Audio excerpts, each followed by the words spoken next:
आज का टॉपिक है धातु कार्बोनिल के बनने की विधियां, method of preparation of metal carbonyl. आपको क्या दिखाना है? कार्बोनिल बनाने की विधियां। तो मैंने इसमें 4 मेथड बताए हैं, 4 मेथड जिससे आप धातु कार्बोनिल को बना सकते हैं। तो आइए जानते हैं उन 4 मेथड को। फर्स्ट मेथड है धातु तथा कार्बन मोनोऑक्साइड के सीधे संयोग से। सेकंड है धातु ऑक्साइड पर कार्बन मोनोऑक्साइड की क्रिया द्वारा। थर्ड है अन्य कार्बोनिल द्वारा। एंड फोर्थ है धातु यौगिक द्वारा अप्रत्यक्ष संश्लेषण।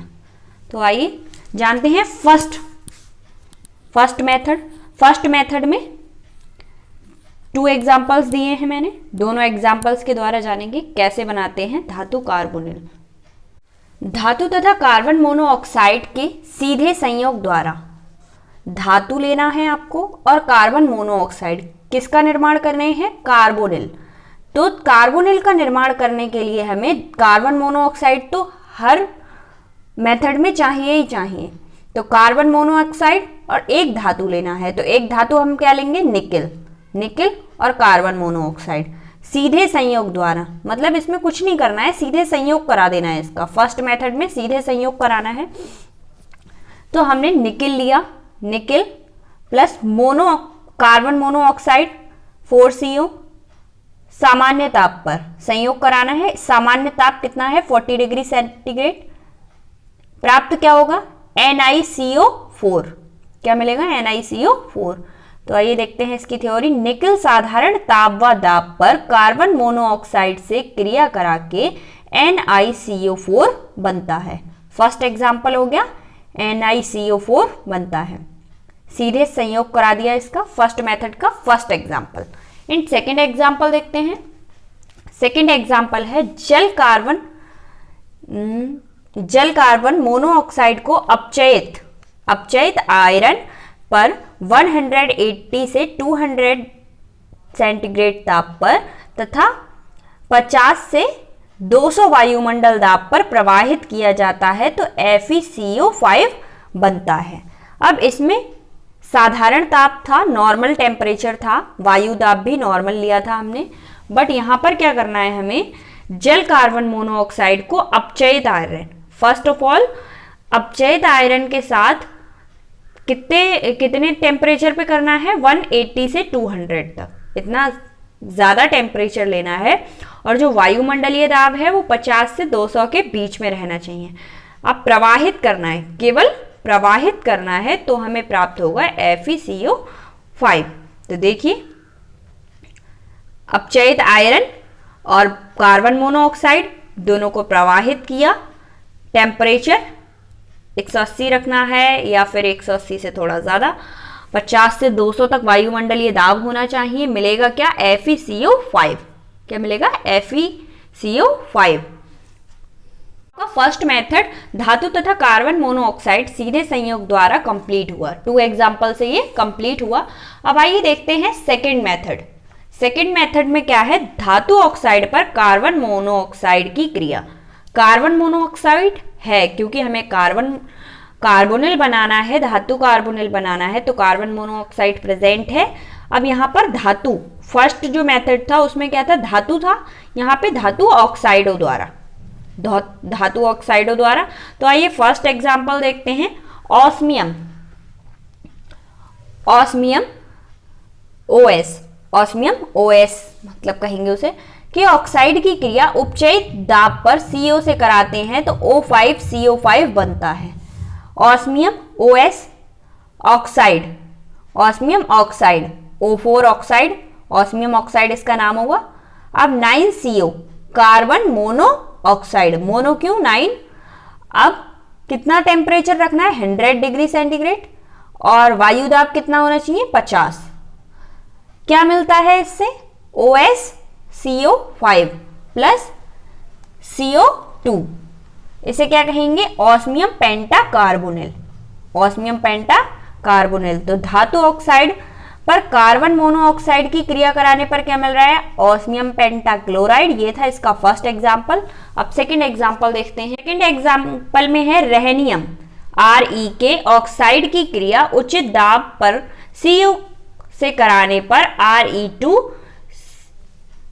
CO10 बनते हैं। तो ReO2 रेहनियम oxide, carbon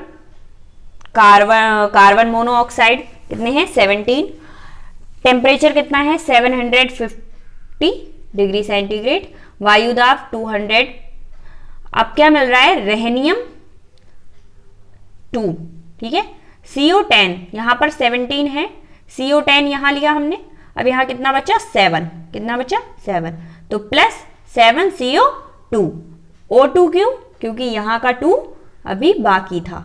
okay friend, अब ये था हमारा सेकंड मेथड का सेकंड एग्जांपल। अब आइए जानते हैं थर्ड मेथड में क्या है फ्रेंड, अन्य कार्बोनिल द्वारा। तो अन्य कार्बोनिल मतलब अब हुआ, पहले था धातु द्वारा, सेकंड था धातु ऑक्साइडों द्वारा, अब था अन्य कार्बोनिल द्वारा। तो जब आयरन पेंटा कार्बोनिल पर पराबैंगनी प्रकाश डाला जाता है, अब यहाँ पे जो पेंटा कार्बोनिल है वो आयरन पेंटा कार्बोनिल लेंगे, नॉर्मल कार्बोनिल का यूज नहीं करेंगे, आयरन पेंटा कार्बोनिल का यूज करेंगे और इस पे क्या डालेंगे यूवी रेज डालेंगे।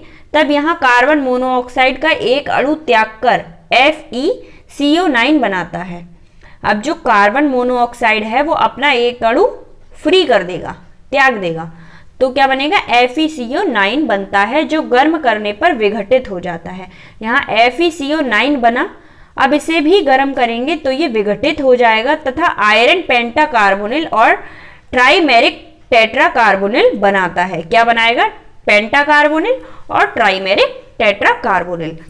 तो देखिए आप 2Fe मतलब आयरन पेंटा कार्बोनिल लिया और CO9 यूवी रेजेस क्या मिला Fe2CO9 प्लस CO, ठीक है। अब इसको क्या करना है गरम करना है, फिर ये क्या होगा विघटित हो जाएगा, गरम किया विघटित हुआ, क्या मिला iron penta carbonyl trimeric tetra carbonyl FeCO5 plus FeCO4 3 plus CO। अब आइए, अब ये हुआ थर्ड मेथड कंप्लीट हुआ वन एग्जांपल से। एंड अब देखते हैं फोर्थ मेथड में क्या देखना है, धातु यौगिक द्वारा, फर्स्ट धातु द्वारा, सेकंड धातु ऑक्साइडों द्वारा, थर्ड था अन्य कार्बोनिल द्वारा और फोर्थ है धातु यौगिक द्वारा अप्रत्यक्ष संश्लेषण। ये सबसे ज्यादा डिफरेंट है। मैंने 4 मेथड बताए हैं, 4 ही 1 एग्जाम्पल या 2 एग्जाम्पल से एक्सप्लेन किए हैं। आपको एग्जाम्पल देने ही देने हैं, इसमें मार्क्स तभी मिलेंगे जब आप रिएक्शंस लिखेंगे, थ्योरी विथ रिएक्शन। तो आइए जानते हैं, इस विधि में कार्बन मोनोऑक्साइड की अभिक्रिया धातु यौगिकों से करवाते हैं। आपको हेडिंग से ही समझ आ रहा होगा धातु यौगिक। अब यहाँ पर यूज क्या करना है, हमें बना रहे हैं धातु कार्बोनिल, तो धातु कार्बन ही यूज करना है, मोनोऑक्साइड ही यूज करना है, कार्बन मोनोऑक्साइड। तो कार्बन मोनोऑक्साइड यूज किया और अभिक्रिया धातु यौगिक से करानी है, जिसके फलस्वरूप धातु कार्बोनिल बनते हैं। केवल क्या करना है, आपको कार्बन मोनोऑक्साइड लेना है और कोई भी धातु यौगिक लेकर उससे उसकी क्रिया करानी है, जिससे कि धातु कार्बोनिल बनता है। एग्जाम्पल के लिए आयोडीन की उपस्थिति में कार्बन मोनोऑक्साइड RuI3 से अभिक्रिया करके रुथेनियम पेंटा कार्बोनिल बनाता है। किससे क्रिया करके, RuI3 से अभिक्रिया करके रुथेनियम पेंटाक्लोराइड बनाता है। होप मैंने धातु कार्बोनिल के 4 मेथड आपको एक्सप्लेन किए विथ एग्जाम्पल विथ रिएक्शन, आपको समझ आए होंगे। फर्स्ट था धातु तथा कार्बन मोनोऑक्साइड के सीधे संयोग द्वारा, सेकंड था धातु ऑक्साइड पर कार्बन मोनोऑक्साइड की क्रिया द्वारा, थर्ड था अन्य कार्बोनिल द्वारा, फोर्थ था धातु यौगिक द्वारा अप्रत्यक्ष संश्लेषण। चारों ही विथ एग्जाम्पल विथ रिएक्शन है। Thank you so much.